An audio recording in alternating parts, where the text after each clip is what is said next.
क्या कभी तुम्हें लगा कि तुम सही और बाकी सब लोग गलत हैं? क्या कभी तुमने किसी की एडवाइस सिर्फ इसलिए इग्नोर कर दी क्योंकि तुम्हें लगता है कि तुम्हें वो चीज़ पता है या फिर तुम्हें सब पता है?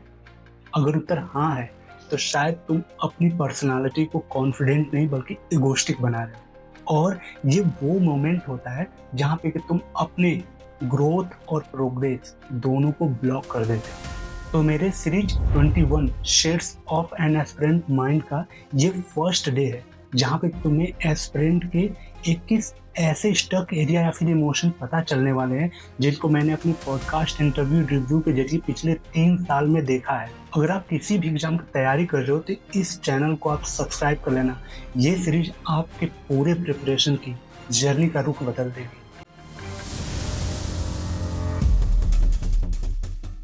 इतना बात ध्यान रखना कि जो तुम्हारा कॉन्फिडेंस है वो एक एनर्जी है, लेकिन जो तुम्हारा ईगो है वो एक इल्यूजन है। कॉन्फिडेंस कहता है कि मैं ये कर सकता हूँ, लेकिन जो तुम्हारा ईगो है ना वो ये कहेगा कि ये सिर्फ मैं कर सकता हूँ। और अगर तुम इस डिफरेंस को नहीं समझोगे तो तुम्हारा टूटना निश्चित है, और मैंने टूटते हुए देखा भी है। जब इंटरव्यू पॉडकास्ट हो जाता है ना टॉपर का, तो मुझे कभी कभी लगता है कि यार इस कैंडिडेट को कैसे यूपीएससी सेलेक्ट कर सकती है, या फिर बहुत बार ऐसा भी होता है कि मुझे लगता है कि यार ये कैंडिडेट क्यों नहीं क्रैक कर पाया एग्जाम, जबकि ये तो बहुत डिजर्विंग टाइप का लग रहा है। बहुत माइनर अंतर होता है। मैंने कई बार देखा कि एक एस्पिरेंट टेस्ट में अच्छा नंबर लाता है, लेकिन उसके बाद उसका फोकस चला जाता है। उसके अंदर एक अनसेड फीलिंग आ जाती है। उसे लगता है कि अब तो वो टॉपर के लेवल पे है, यानी उसके नंबर अच्छा आ रहे, वो अच्छा लिख ले रहा है, ठीक है। तो एक अनसेड सी उसके अंदर एक फीलिंग आ जाती है कि यार अब तो मैं टॉपर के लेवल पे हूँ। और धीरे धीरे ये बात उसके सबकॉन्शियस माइंड में सेट होने लगती है कि मैं तो टॉपर के लेवल पे अब आ चुका हूँ। और जिस टाइम पे ये फीलिंग तुम्हारे अंदर आई ना, तुम्हारा डाउनफॉल स्टार्ट हो जाएगा। उसी टाइम से तुम बहुत सारे लोगों से बहुत पीछे होने वाले हो, क्योंकि ये बिल्कुल सच है कि ईगो तुम्हें इम्प्रूवमेंट से बहुत दूर लेके चला जाता है, लेकिन कॉन्फिडेंस तुम्हें इम्प्रूव करवाता है, तुम्हें सिखाता है, तुम्हारी वैल्यूज को बढ़ाता है। और ईगो तुम्हें ये कन्विंस कर देगा कि अब तुम्हें सीखने की जरूरत नहीं, जितना एग्जाम की डिमांड है वो सारी चीज तुम्हें आती है। अब तुम्हें रिवीजन करने की क्या जरूरत है, ये चीजें तो तुम पिछले 2 साल से पढ़ ही रहे हो। ये सारी चीजें ना ईगो तुम्हारा कन्विंस कर देगा कि अब तुम्हें कुछ नया सीखने की जरूरत है नहीं।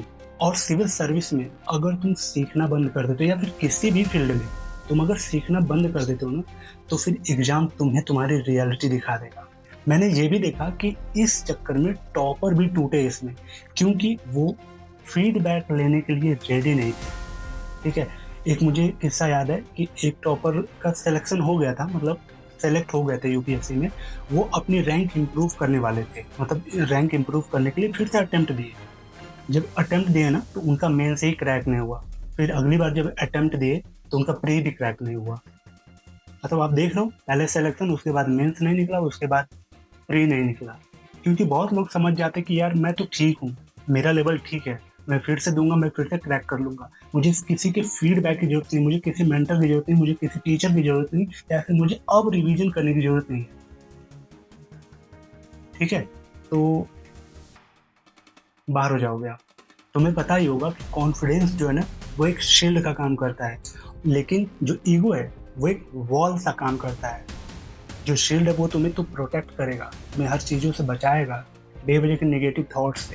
लेकिन जो वॉल है ना वो तुम्हें आइसोलेट कर देता है। और आइसोलेट यूपीएससी जैसे फील्ड, सिविल सर्विस में, या फिर किसी भी आपके लाइफ में अगर आइसोलेशन आ गया तो वो किसी पनिशमेंट से आपके लिए कम नहीं है।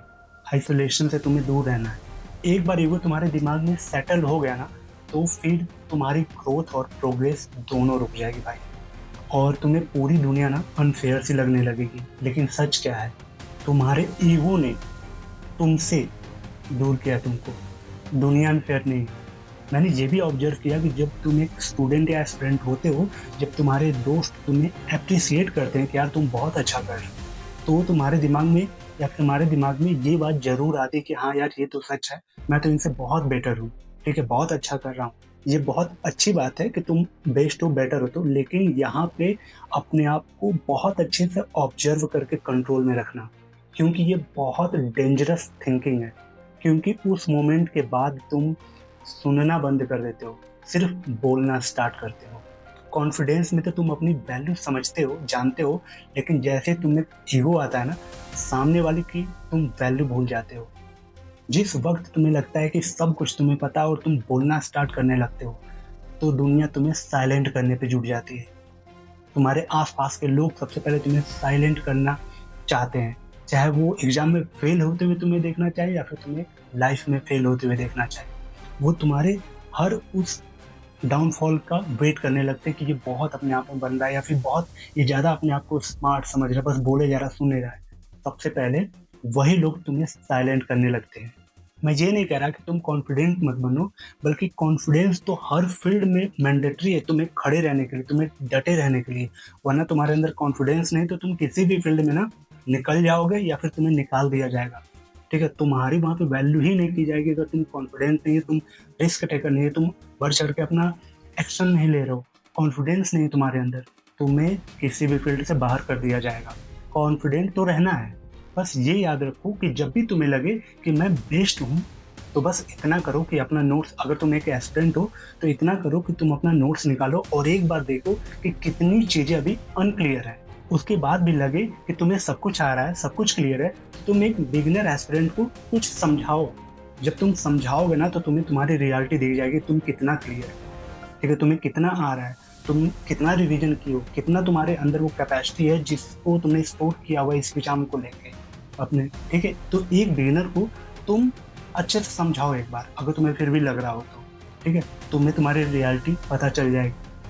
ठीक है, और ये बेस्ट अप्रोच है तुम्हें खुद को मिलाने के लिए, क्योंकि कॉन्फिडेंस जो है ना एक ऐसी एनर्जी जो तुम्हें उठाती है, लेकिन ईगो जो है, जो आइसोलेशन का काम कर रहा है, जो इल्यूजन है, वो तुम्हें हर हाल में गिराने की कोशिश करेगा और तुम्हारी ग्रोथ को रोक देगा।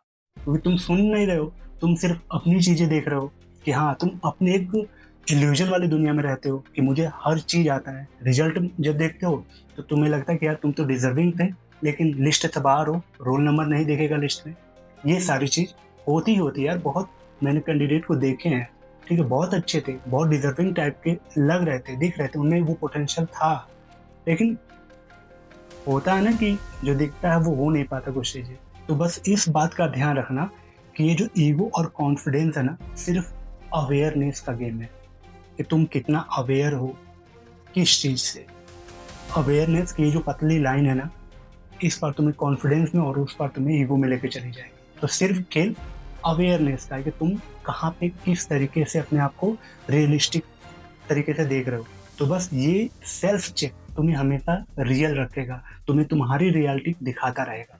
अवेयरनेस। तो वीडियो कैसी लगी कमेंट करके ज़रूर बताना। क्या तुम्हें भी ये फील हुआ था इसी टाइम पे, क्या तुम्हारा कॉन्फिडेंस ईगो में बदल गया, या फिर वो तुम्हारे लिए अच्छा वर्क नहीं किया, रिजल्ट उसका अच्छा नहीं रहा, या फिर तुम्हें रियलाइज हो गया था यार ये तुम्हें ईगोस्टिक बनता जा रहा हूँ, किसी पॉइंट पे तुम्हें ऐसा लगा था, तो आप कमेंट करके ज़रूर बताना।